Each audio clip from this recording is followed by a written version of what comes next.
Welcome to an early August morning on No Man's Land. This is the Everything Challenge. Today is Harvest Day. In front of us we have our wheat field and behind it our oat field, both requiring to be harvested today. On the right hand side it's not rendered in, but our carrots are also ready, but they can last a month. Over here on our left we have our sorghum field, and in front of it parsnips and red beets, little test ones. That sorghum field also needs to be harvested. I think that one can wait a month. And over here right at the back, 1 day backwards, or 1 month backwards, is another sorghum field. So we're going to jump over here and use our harvester for the first time. We got it on sale 3 or 4 months ago. I think we got it for about 56% off. But it has one big problem, is it does not have a head. So let's run up to the store and give it some maintenance love. My understanding is the lower the maintenance, the lower the harvest yield that you get. So we want this to be top notch, and we'll get it ahead. Money's very tight, so we need to put these crops somewhere, and we don't own a silo and we don't own a production for them. So it looks like we're going to have to put down a flour mill, and that's about $100,000. So I don't think we can afford a harvesting head.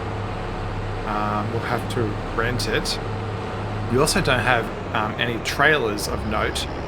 The ones we do have are way too small for a harvest, so we're going to have to deal with that. Luckily the repair on this thing's only $3,900, so that gets it up to top-notch condition.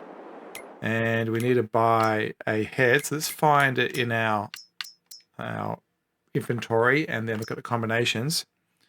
There's one header for it. At $48,000 we'll definitely lease that. $2,500 is not too bad. We may have to put an extra $1,000 on it for use. Let's back this out. I want to get this started as the very first thing, and then we'll worry about picking up a new trailer and such later. But I'm aware that there's a lot of field and a relatively small harvester. We've also like a small head and a small capacity. Let's see how well our road down here goes. Our road that we've made, I think it's a pretty good width actually. I think it's going to do, yeah, that works quite well. I think we're going to start with the wheat just so we can cut the corner. And we do have crop destruction turned on. So let me line these two fields up. If there is any oats in this field, I believe it's going to just get counted as wheat, so that's not a problem. I'm going to change it so that we have a swath. I think that's the right keystroke. Yep. And success. So let's do a quick little time lapse. We'll get one tank full done. I'm going to go around the headland. Let's square this thing up so that the AI player is a little bit happier. And then we'll worry about putting it into a trailer and getting into a production. Hey, playing songs on the radio, sing along to the words that we don't know how. Brings out the wildness. Let's just run away. Yeah, I could drive the whole night long. Be with you is like being on the rodeo house. Brings out the wildness. I got a little crush on you. Ooh, I got a little crush on you.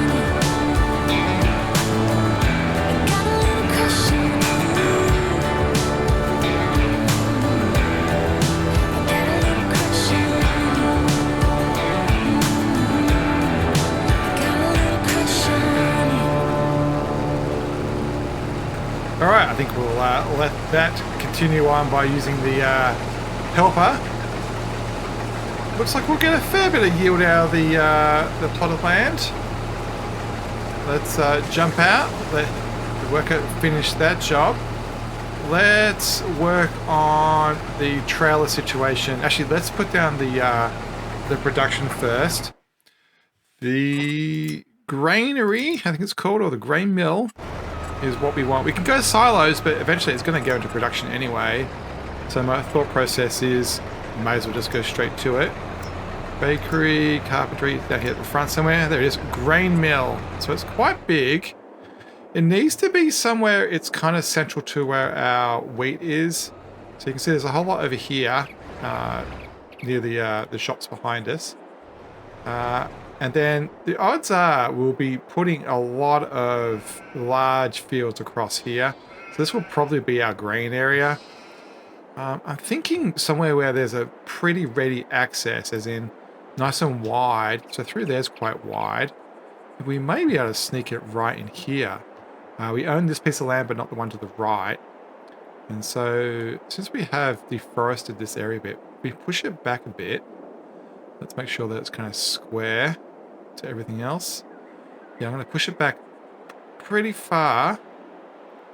I think I'm going to spend the extra couple $100 and get it in on the ground there. We'll do some quick landscaping. Get some asphalt out and join these up.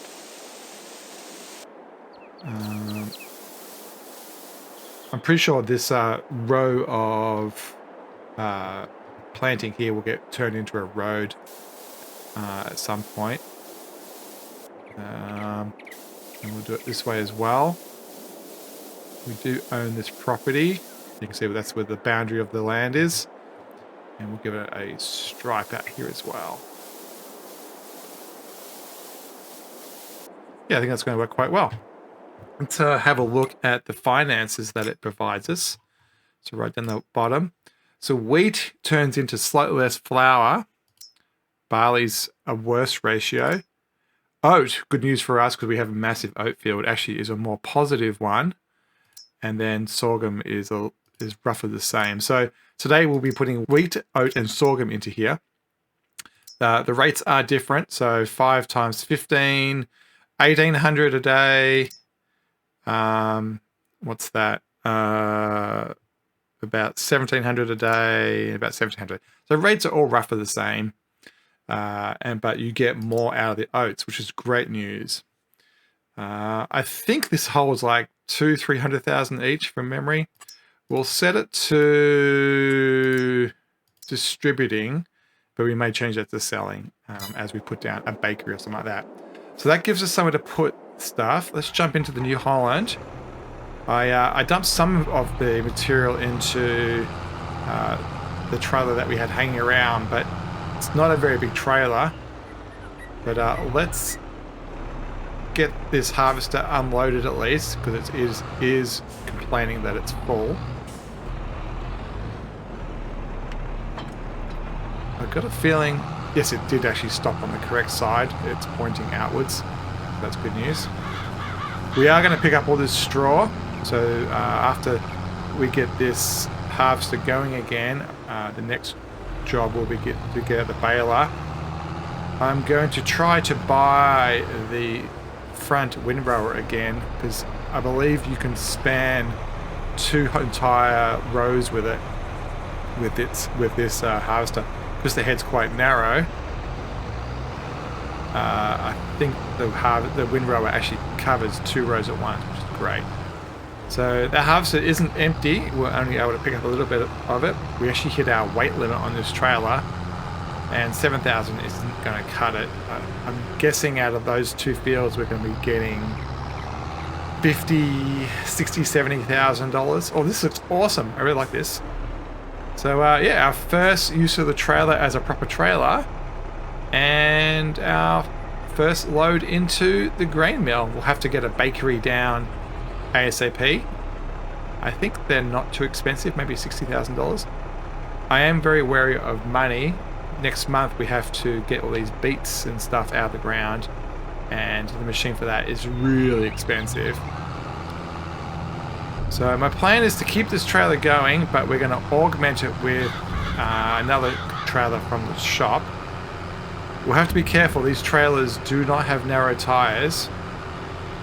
In fact, since the baling takes a lot of horsepower, I'm going to trade this for the Massey Ferguson. The Massey Ferguson's more than capable of dragging a trailer. So let's quickly Zooms way out on that. And it looks like the harvester still is done. So let's grab another load so they can continue. I think we only took maybe 1,000 or so out of it. It made hardly any progress, which is great news. It means that this field does have a lot of material in it. It goes to show you that you do need a lot of farmland to keep a flour mill happy. I think most flour mills take in the order of 1 to 200,000 a year. So you need a lot of flour mill. This head seems to be very wide on this one. Yeah, you have to be a little bit further away from the combine head than normal. I think it might have the extended one.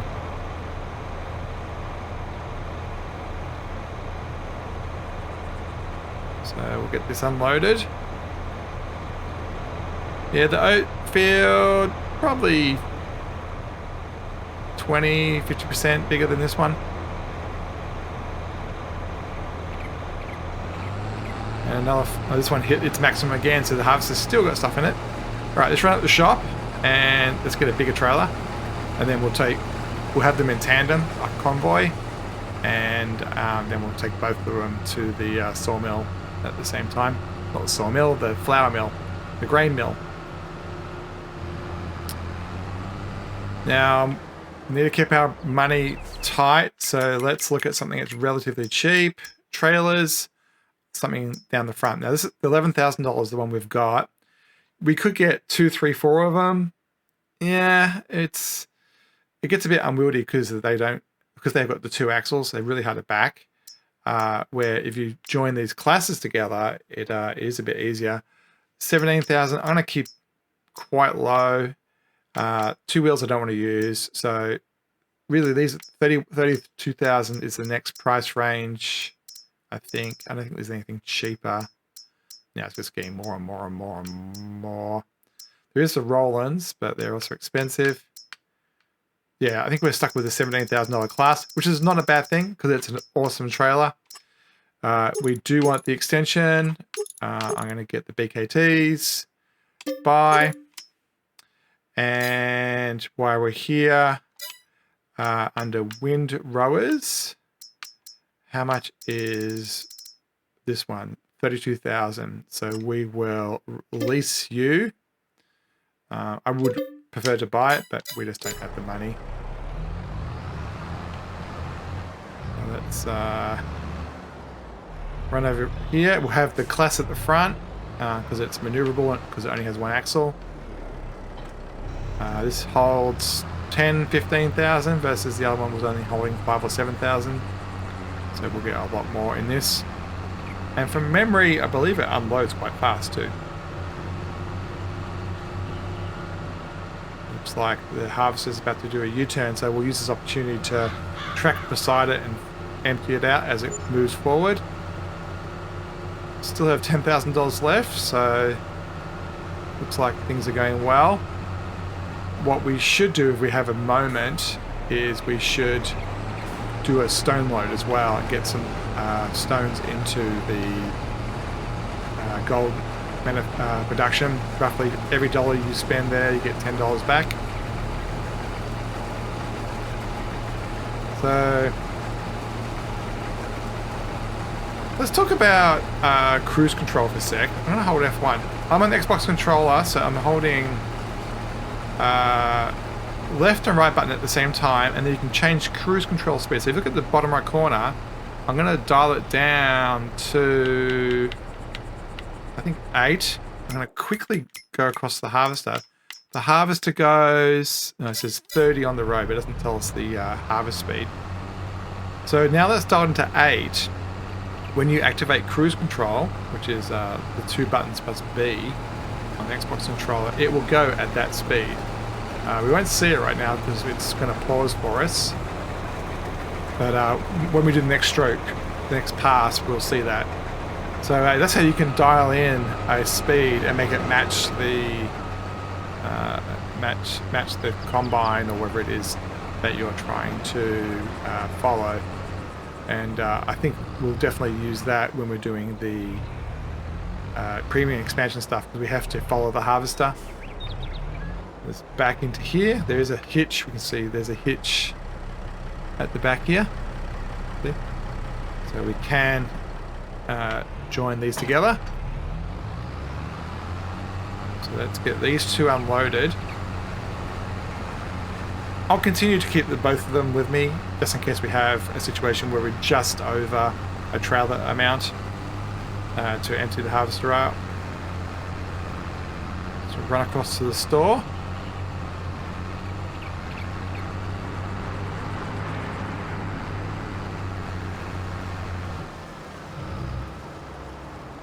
You have to make sure you got the right one selected. So I've got the front trailer selected. And if I change to the next one and say empty to the side, we want it tip to the right. We should be able to do both of them at the same time. We'll do that next time. Yeah, the good thing of running with two trailers is you don't have to come back as often. You can stay in the field and keep the harvest moving. You don't spend your time driving to and fro. It means we can do baling, for example, for much longer, because we can keep the harvester happier for a longer time. So it's a good opportunity to use the cruise control. So it looks like the magic number is 10. So we'll quickly catch up. Activate cruise control a bit further forward. Yeah, it looks like it's going at 10, so it will match its speed, so we don't have to worry about trying to feather the accelerator to make that accurate. It will stop. If you're under it at the end of a row, it will stop. I think they're emptied. Alright, let's jump across to the New Holland and get baling and everything going. We'll grab the baler. I think we'll make the biggest bales there is, 180s, just to minimize the number of bales that we're picking up. So let's bring up F1 and then change that. So we want 180, which is the biggest.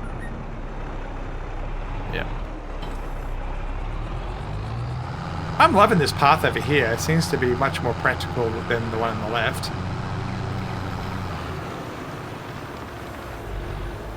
Alright, let's see if this actually fits across.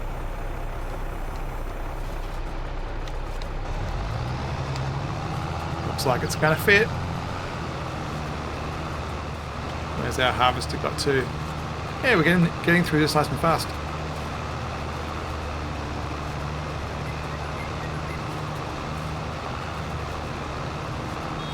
You can overwhelm it. See, you can get so much at once that it can't pick it up.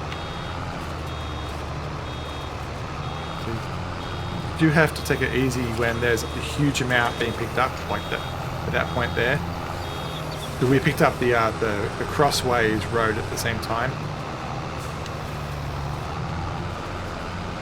I'll pick up this row at the end later. I won't play with it using the windrower. But yeah, you can overwhelm it because you're pulling in so much material. So let's get another time lapse going. We'll finish this field and move on to oats. We'll see you at oats.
the oat fields have started. Let's quickly finish off the wheat field here. Looks like we only got the first trailer filled for the second load. Still doing pretty good though. This windrow is doing a pretty good job. You have to make sure that you pick it up and make it like vertical if it's getting close to things so you don't snag on them. But that's not the biggest deal. It doesn't behave too nicely with bales. Whenever we look this way, there's always a bit of a frame drop. I don't know if it's the thing right in front of us or the spinnery or what, but it is pretty consistent. It's great that this just fits the width of the two swaths.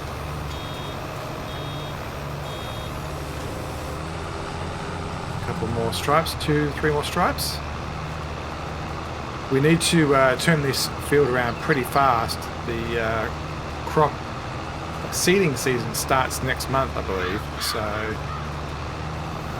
I'm guessing what's going to happen is we'll turn this into one massive field. This corner right here I am going to cut off with the landscape tool just to make it so that the road's a little bit more accessible. We'll lose a couple meters, a couple yards worth of field. I think the straw bale count's been pretty good. 1, 2, 3, 4, 5, 6, 7, 8, 9, 10. This is number 11. I decided to set the harvester off on the other dimension because I don't want it walking into the carrot field. Once it has done 1 or 2 passes, I'll change it around so that it goes the other direction. Let's get this out of the way. The windrow isn't too good at pushing things.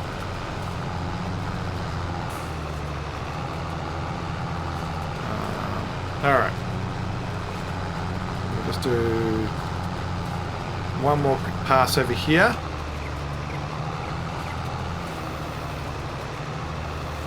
What are you doing? Oh, I accidentally turned on the AI then. I didn't realize the AI could drive this thing. Maybe it can. Oh, maybe it's picking up that it's windrowing and the bale is just a freebie? That's interesting, because normally you can't use the AI on a baler.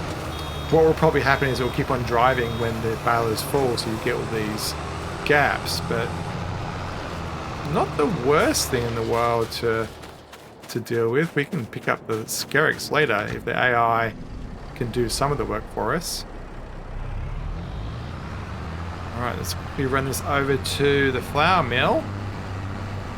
And then we can call the wheat field complete. We'll pick up all the bales when both fields are complete. I've got a feeling that harvester is going to fill up pretty fast because it's quite long stripes. Once we own this piece of land underneath us right now, we'll put a road in. But for now, we'll just have to drive on the grass.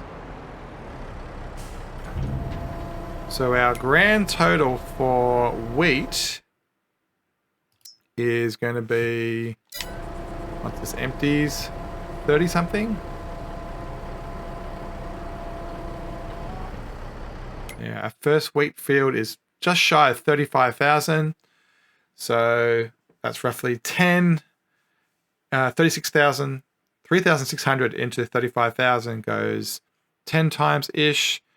So yeah, we'll get, then divide by 5. Yeah, so we'll get 2 months worth of production out of this. Not that much, but we can turn on that. We'll turn on wheat, and that's our first harvest. I expect when we do the oats, we'll be filling both trailers. And I think we'll call it an episode. We've got the wheat done, and there's still a lot of work to do with those oats over there, especially the sorghum as well behind us. And those bales and straw swaths have a lot of work in them too. As always, don't forget to like, subscribe, comment. Love hearing your comments and interacting with you guys. And we'll see you next time on the No Man's Land Everything Challenge. Thanks for watching.